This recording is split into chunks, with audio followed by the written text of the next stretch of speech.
नोएडा के जितने नोएडा जो नर्तकी संघ के पत्रकार हैं, जो नोएडा में टीवी चैनल खोल के डांस करते हैं, डांस कर करके चिल्लाते हैं पानी में जाके और रिपोर्टिंग करते हैं। एक साइड शो का दूसरे साइड पानी रहता है, वहाँ पे जाके घुस के रिपोर्टिंग करते हैं। फिर तो सारे को टंग के बिहार लाया जाएगा। और पर डे कौन सा दिन ऐसा नहीं होता जिस दिन वो फर्जी खबर नहीं चलाते हैं, और कौन सा दिन ऐसा नहीं होगा जिस दिन उसके ट्वीट के आधार पर अगर दंगे होने लग जाए। सबसे बड़ा बात है कि माफी वो लोग नहीं मांगते। माफी इसलिए नहीं मांगते हैं क्योंकि उसको वरद हस्त्र प्राप्त है। वरद हस्त्र प्राप्त है। जो दंगे के आरोपी हैं, जो हजारों कत्लों के आरोपी हैं, उनको वरद हस्त प्राप्त है। उनको यह गुमान है, उनको यह अभिमान है कि हमारे जो बाप हैं, तथा कथित बाप हैं, वो सब दिन सत्ता में रहेंगे। लेकिन सत्ता ये किसी की नहीं होनी है परमानेंट। आज आपकी है, कल उनकी होगी। लेकिन जब कल उनकी होगी, जब यह जो परिपाटी आपने शुरू की है फर्जी खबर फैला के किसी, तो उनका बिल्कुल मिलेगा। और शुरुआत वो हो चुकी है। राहुल गांधी का कॉलर पकड़ा गया था। क्या इसकी हिम्मत है बीजेपी वालों के? किसी जितने भी बीजेपी के अघोषित प्रवक्ता जो गोदी मीडिया है, क्या इनकी हिम्मत है उस पर डिबेट बैठा दें? योगी आदित्यनाथ का एक प्रेस कॉन्फ्रेंस चल रहा था। रूबिका लियाकत इससे पहले तभी दूसरे किसी चैनल में थी, शायद एबीपी में थी। तो वहाँ पे ये हो सकता है कि मतलब अच्छा कवरेज नहीं मिल रहा था। तो बीजेपी के एक नेता, बड़े नेता आते हैं और बाकायदा ऐसी भद्दी गालियाँ दिए कि तुम लोगों को मैं पैसा किस लिए दिया रहा हूँ, ऐड रुकवा दूंगा।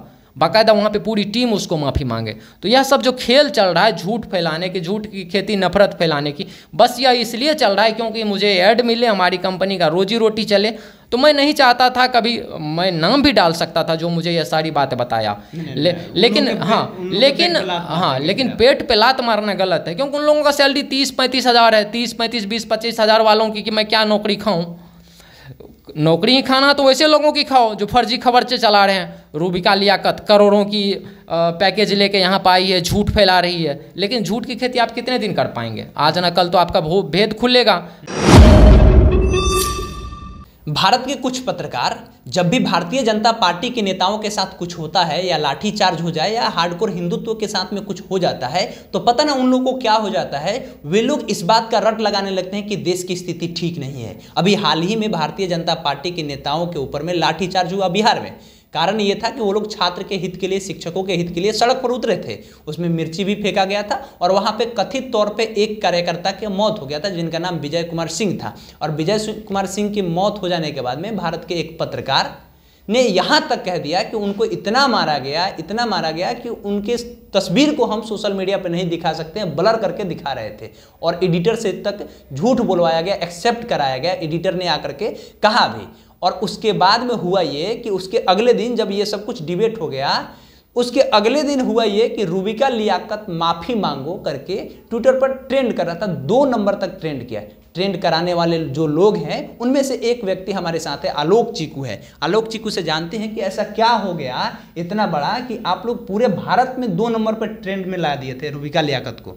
देखिए, मामला यह था कि जिस व्यक्ति की मौत हुई थी उनके बारे में पहले अफवाह फैलाया गया गोदी मीडिया के द्वारा और जो बीजेपी के बड़े नेता थे उनके द्वारा भी, कि मौत जो हुई है पिटाई से हुई है। अच्छा। तो जब इस पे डिबेट सामने बैठा था तो राजद की तरफ से हमारे प्रवक्ता थे, जो हमारे वरिष्ठ नेता भी रहे हैं, पार्टी राजद के वरिष्ठ नेता रहे हैं, चितरंजन गगन जी थे। तो वहाँ पे रूबिका लियाकत सरेआम झूठ बोलती हैं और बाकायदा झूठ वह बोल रही तो वहाँ तक ठीक था। एक उनके चैनल के जो एडिटर थे सम्राट अशोक सिंह, या सिंह थे कोई, सम्राट अशोक सिंह, उनको बुलवा कर ये झूठ बोलती हैं और चिल्ला कर बोलती हैं चितरंजन गगन जी के सामने। मतलब कि इतना चिल्लाती हैं कि नॉर्मल आदमी, उसका एज देखिएगा कि नॉर्मल आदमी अगर कोई वहाँ पे बैठ जाए उनको हार्ट अटैक से मौत आ जाए। कि हम लोग सह सकते हैं, कोई इतना चिल्लाए तो कान फट जाएगा किसी का। वहाँ पे ये बोलता सम्राट अशोक सिंह वहाँ पे यह बोल रहा होता, और रूबिका लियाकत कि पिटाई से, इस कार्यकर्ता की जो पिटाई से मौत हुई है, इसके शरीर पे खून के इतने धब्बे हैं कि नॉर्मल आदमी अगर उसको देख ले तो बेहोश हो जाए। यह पूरा टीवी चला, डिबेट हुआ। चितरंजन गगन जी बोलते रहे, चिल्लाते रहे, लेकिन उनके वॉइस को कम कर दिया गया। जो रूबिका लियाकत चिल्ला करके बताती रही और वहाँ पे जो बीजेपी के प्रवक्ता सब थे वो सब भी उनके समर्थन में हाँ मिला रहे थे। 2 दिन बाद ऐसा हुआ कि मैंने फिर वो ओरिजिनल फ़ोटो जो था वो निकाल के मैंने दे दिया कि देखिए रूबिका जी, आप यहाँ पे आप झूठ बोल रही हैं। इनके शरीर पे बिना ब्लर किया हुआ मैं फ़ोटो डाल दिया। वहाँ पे रिक्शा पे जब वो बैठा हुआ था, शरीर पे कहीं पे खून का धब्बा नहीं था। बाकायदा पटना पुलिस भी प्रेस कॉन्फ्रेंस करके बोल चुकी थी खून का धब्बा नहीं है, पिटाई नहीं लगा है। पटना के डाक बंगला चौराहे पे लाठीचार्ज हुआ था, और लाठीचार्ज तब हुआ था जब बीजेपी कार्यकर्ताओं के द्वारा मिर्च फेंका गया था। मिर्च वो झोली में भर के बीजेपी कार्यकर्ता लाए थे, और जो व्यक्ति की मौत हुई वो अचेतावस्था में गिरे हुए थे छज्जू बाग में, जो कि डाक बंगला चौराहा से मुझे लगता है छज्जू बाग 4 से 5 किलोमीटर की दूरी है। तो वह बेहोश होकर गिरे थे और उस कारण से मौत हुई है। कपड़ा उनका उठा हुआ था। कपड़ा उठा इसलिए गया था क्योंकि जब उनको रिक्शा पे बिठा रहे थे उस दौरान कपड़ा उठा हुआ था। तो सरेआम झूठ बोलती रूबिका लियाकत फिर 2 दिन बाद वो उस ट्वीट को हटा लेती है, ट्विटर से हटा लेती है, यूट्यूब इत्यादि चैनल पे वो पड़े हुए भी हैं। उसके बाद रूबिका लियाकत लिखते हैं, चितरंजन गगन जी खून के धब्बे तो नहीं थे, लेकिन इस हालत में थे कि देख के कि आपका भी ये देह सिहर जाएगा, रूह कांप जाएगा। अब बताइए, यानी कि आप सरेआम एक तरह से वो माफ़ी नहीं मांगी। माफ़ी मांगते अगर बोलती कि मैं झूठ जो बोली उसके लिए माफ़ी मांग रही हूँ, लेकिन वो माफ़ी नहीं मांगी। तो आप यह समझिए कि किस तरह से गोदी मीडिया जो हैं, गोदी मीडिया वो झूठ फैलाते हैं। अब आपको अंदर की बात बता रहा हूँ। रूबिका लियाकत के टीम से ही कुछ लोग मुझे कॉल करके, उसमें 2 फीमेल एम्प्लॉय थी, उन्होंने कॉल करके मुझे बताई जब यह शो ऑन एयर हो रहा था। ऑन एयर होने से पहले जो टीम में जो उनके टीम में जो 2-4 OBC और SC ST जो भी हों, मतलब जो पिछड़े दलित समुदाय से आने वाले जो एम्प्लॉय जो थे वहाँ पे, उन्होंने कॉल करके मुझे बताया कि हम लोग इनके विरोध में थे, यह नहीं होना चाहिए, झूठ है, जब जाएगा वहाँ पे बवाल हो जाएगा।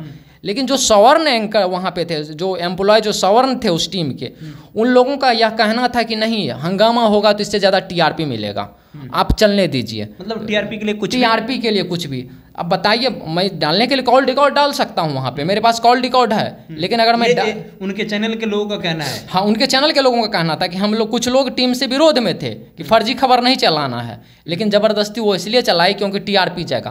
तो TRP के नाम पे बताइए कि आप इस तरह से आप दंगा भड़काने वाला काम कर रहे हैं। कल हो सकता है बीजेपी वाले अब दंगा करने लग जाए इस नाम पे कि हमारे कार्यकर्ताओं की मौत हुई है पुलिस के लाठी से, यह भी तो हो सकता है।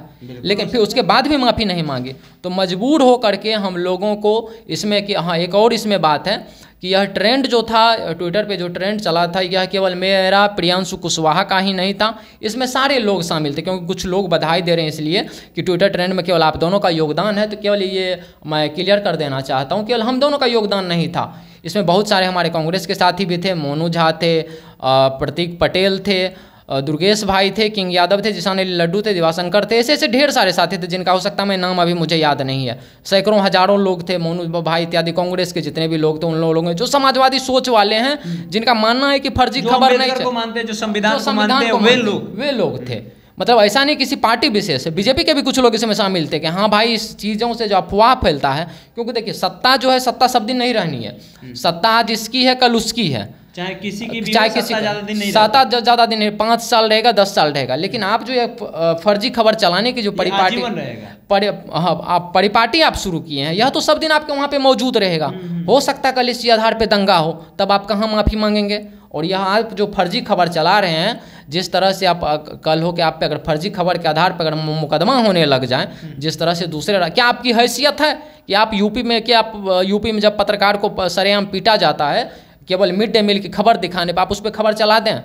उन लोगों को, उनके टीम का जो हिस्से थे, कुछ लोग मुझे यह भी बताए कॉल करके कि हम लोगों की भारत 24 या और भी जो चैनल हैं, उन लोगों का यह परिपाटी रूल है कि जिस स्टेट से मुझे टीवी के लिए ऐड मिलता है, चाहे कितना भी बड़ा कांड हो जाए, दंगे हो जाए, कुछ भी हो जाए, हम उस पर ज़्यादा डिबेट नहीं बिठा सकते हैं। जैसे उन्होंने बताया कि यूपी से मुझे ऐड मिलता है, हरियाणा से ऐड मिलता है और दिल्ली से ऐड मिलता है, तो इस राज्य में कितनी भी बड़ी घटना हो जाए, हम ज़्यादा उस पर डिबेट नहीं बैठा सकते हैं। और एक चीज़ उन्होंने यह भी बताया कि कुछ ऐसा हुआ था कि नरेंद्र मोदी या योगी आदित्यनाथ का एक प्रेस कॉन्फ्रेंस चल रहा था, रूबिका लियाकत इससे पहले तभी दूसरे किसी चैनल में थी, शायद ABP में थी, तो वहाँ पे ये हो सकता है कि मतलब अच्छा कवरेज नहीं मिल रहा था। तो बीजेपी के एक नेता, बड़े नेता आते हैं और बाकायदा ऐसी भद्दी गालियाँ दिए कि तुम लोगों को मैं पैसा किस लिए दिया रहा हूँ, ऐड रुकवा दूंगा, बाकायदा वहाँ पे पूरी टीम उसको माफ़ी मांगे। तो यह सब जो खेल चल रहा है झूठ फैलाने की, झूठ की खेती, नफरत फैलाने की, बस यह इसलिए चल रहा है क्योंकि मुझे ऐड मिले, हमारी कंपनी का रोजी रोटी चले। तो मैं नहीं चाहता था, कभी मैं नाम भी डाल सकता था जो मुझे यह सारी बातें बताया, लेकिन पेट पे लात मारना गलत है, क्योंकि उन लोगों का सैलरी 30-35 हज़ार है, 30-35, 20-25 हज़ार वालों की कि मैं क्या नौकरी खाऊं। नौकरी ही खाना तो वैसे लोगों की खाओ जो फर्जी खबर से चला रहे हैं। रूबिका लियाकत करोड़ों की पैकेज लेके यहाँ पर आई है, झूठ फैला रही है। लेकिन झूठ की खेती आप कितने दिन कर पाएंगे? आज ना कल तो आपका भेद खुलेगा। सत्ता जब बदलेगी तब आपका क्या हाल होगा? तब तो आप कहीं के नहीं रहेंगे, ना घर के ना घाट के। आलोक, सबसे इंपॉर्टेंट बात यह है कि जहां भारतीय जनता पार्टी के ऊपर में लाठीचार्ज होता है तो ये लोग तो बड़ी मुखरता से डिबेट बैठाते हैं और बातचीत करते हैं, लेकिन जब भी अगर विपक्ष की पार्टी के ऊपर में लाठीचार्ज हो जाता है, जैसे कांग्रेस के ऊपर हो जाए, राष्ट्रीय जनता दल के ऊपर हो जाए, जदयू के ऊपर हो जाए, एनसीपी के ऊपर, पहले जो एनसीपी थी उसके ऊपर हो जाता, ममता बनर्जी के पार्टी के ऊपर आ जाए, आम आदमी पार्टी के ऊपर हो जाए या छात्रों के ऊपर हो जाए, तो वहां पे ये लोग डिबेट नहीं बैठाते हैं। क्यों? नहीं, क्यों इसलिए नहीं बैठाते हैं क्योंकि इनको दूसरे राज्यों से विपक्षी दल जो होते हैं वो गोदी मीडिया को इनसे टीवी एड नहीं मिलता है, इस कारण नहीं बैठाते हैं। मैं नाम गिना रहा हूँ। राजद जब विधानसभा विपक्ष में थी तो इनके विधानसभा में बीजेपी वालों ने, बीजेपी के नेताओं ने इनकी महिला जो राजद की महिला विधायक के ऊपर साड़ी तब फाड़ा गया, एक तरह से घसीटा गया, ब्लाउज तक में बेहूदगी किया गया, राजद की विधायकों को घसीटा गया, तेजस्वी यादव तक पे लाठी उठा दिया गया था। यहाँ के जो तत्कालीन जो थे सर्वा थे बीजेपी के बहुत बड़े नेताओं का आदेश पे यह हुआ। जयंत चौधरी के सर के ऊपर लाठी बरसाया गया था और इतने बेरहमी से धर्मेंद्र यादव का सर फोड़ दिया गया था। बीवी श्रीनिवास के साथ धक्का मुक्की किया गया था, जो कांग्रेस को सतीश दास का सर फाड़ दिया गया था, राहुल गांधी का कॉलर पकड़ा गया था। क्या इसकी हिम्मत है बीजेपी वालों के?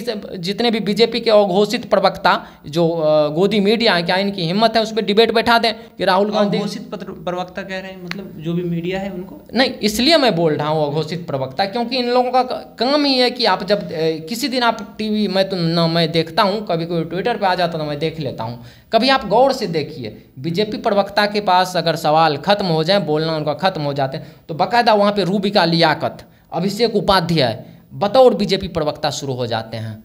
केस हो जाएगा आपके ऊपर, ये सब बात बोल रहे हैं? नहीं, केस होने के लिए, अगर केस होने से अगर डरने लग जाए तो कल हो के तब तो पूरे बिहार में तब रूबिका लियाकत पे फर्जी खबर फैलाने के लिए हो जाएगा केस, और उठा के लाने में भी टाइम नहीं लगेगा उनको, बिहार पुलिस को। ऐसे मैं सैकड़ों दे सकता हूँ पूरे। फिर तो नोएडा के जितने जो नर्तकी संघ के पत्रकार हैं, जो नोएडा में टीवी चैनल खोल के डांस करते हैं, डांस कर करके चिल्लाते हैं पानी में जाके और रिपोर्टिंग करते हैं, एक साइड सूखा दूसरे साइड पानी रहता है, वहाँ पे जाके घुस के रिपोर्टिंग करते हैं, फिर तो सारे को टंग के बिहार लाया जाएगा। और पर डे कौन सा दिन ऐसा नहीं होता जिस दिन वो फर्जी खबर नहीं चलाते हैं, और कौन सा दिन ऐसा नहीं होगा जिस दिन उसके ट्वीट के आधार पर अगर दंगे होने लग जाए। सबसे बड़ा बात है कि माफी वो लोग नहीं मानते। माफी इसलिए नहीं मांगते हैं क्योंकि उसको वरद हस्त्र प्राप्त है। जो दंगे के आरोपी हैं, जो हजारों कत्लों के आरोपी हैं, उनको वरद हस्त प्राप्त है। उनको यह गुमान है, उनको यह अभिमान है कि हमारे जो बाप हैं, तथा कथित बाप हैं, वो सब दिन सत्ता में रहेंगे। लेकिन सत्ता ये किसी की नहीं होनी है परमानेंट। आज आपकी है, कल उनकी होगी। लेकिन जब कल उनकी होगी, जब यह जो परिपाटी आपने शुरू की है फर्जी खबर फैला के किसी, तो उनका बिल्कुल मिलेगा। और शुरुआत वह हो चुकी है, शुरुआत वह बिहार से हो चुकी है और वो होगी।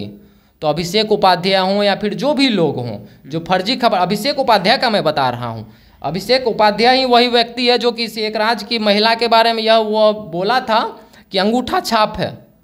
अंगूठा, एक महिला का यह इससे बड़ा क्या अपमान होगा? क्या राजनीति में यह लिखा हुआ कि पढ़ा लिखा ही, मतलब कि जो बेसिक उनको ज्ञान होना चाहिए, राजनीति को उनको समझ होना चाहिए। समाज का कल्याण के लिए राजनीति होता है, न कि इसलिए होता है कि हम पढ़ लिख के वहाँ पर IAS बने। नीति और निर्धारण के लिए जो होते हैं वो IAS IPS होते हैं, उनको लागू करने के लिए मतलब कि बस डिसीजन मेकिंग और नीति निर्धारण दोनों जो हर किसी का अलग अलग ये बना हुआ है, कौन क्या काम करेंगे, कौन क्या काम करेंगे। तो महिलाओं का अपमान केवल इस चीज़ से नहीं होता है कि हम उसको छिनरा कह दिए, छिनड़पन कह दिए। आम भाषा में उसको कहा जाता है, आप भी कहते हैं, हम भी कहते हैं, हर कोई कहता है। और इस तरह से अगर किया जाने लगा जिस तरह से ये लोग आज कर रहे हैं, अब घटिया अफवाह फैला रहे हैं, झूठ बोल रहे हैं और माफ़ी नहीं मांग रहे हैं, कल तो मांगा जाएगा। नहीं तो कल होके बिहार चुनाव होगा, लोकसभा चुनाव होगा, आप बिहार आएंगे और जनता जवाब देगी। और विधानसभा में एक बार दे चुकी है अंजना ओम कश्यप को जवाब बिहार की जनता। तो बिहार की जनता जो उड़ती चिड़िया को हल्दी लगाती है, श्वेता सिंह को भी मिला था यहाँ पे जदयू कार्यालय में। तो बिहार की चिड़िया, बिहार के जो लोग हैं उड़ती चिड़िया को हल्दी लगाती है, तो इन लोगों को भी हल्दी चूना लगा दिया जाएगा। चलिए, तो ये आलोक चीकू है, और जो कल दिन भर सोशल मीडिया पे ट्विटर पे ट्रेंड किया, 2 नंबर तक पे ट्रेंड किया था, रूबिका लियाकत माफ़ी मांगो, उसका पूरा ये खेला बता रहे हैं कि ये खेला कैसे ये लोगों ने रचा था और उसको लेकर के ये लोगों ने कैसे उनसे माफ़ी मंगवाने की बातें कही। हालांकि वो तो माफ़ी नहीं मांगी, क्योंकि उन्हें ये कह रहे हैं कि उन्हें तो पता है कि उनके लिए सत्ता में कौन बैठा है, उनको कोई फर्क नहीं पड़ता है, क्योंकि उनके ऊपर में उनके आका जो है। लेकिन यहाँ पे वो लोग मौन हो जाते हैं जब कभी किसी विपक्षी नेताओं के ऊपर में लाठीचार्ज हो जाती है, तो वहाँ पे वे लोग डिबेट नहीं कराते हैं। वे लोग पानी में घुस करके रिपोर्टिंग करते हैं, उसके बगल में सूखा रहता है, उसके ऊपर ये लोग माफ़ी नहीं मांगते हैं। नोएडा में बहुत सारे ऐसे आपको पत्रकार मिल जाएंगे, जब वहाँ जाइएगा तो आपको पता चलेगा कि ये लोग डांस करते हैं, पत्रकारिता नहीं करते हैं। ऐसा इनका कहना है, हमारा ऐसा कुछ कहना नहीं है। बाकी आपका क्या कहना है कमेंट सेक्शन में आप लोग लिखिए। नाम हमारा केशव है, साथ में आलोक चीकू थे। बहुत बहुत धन्यवाद।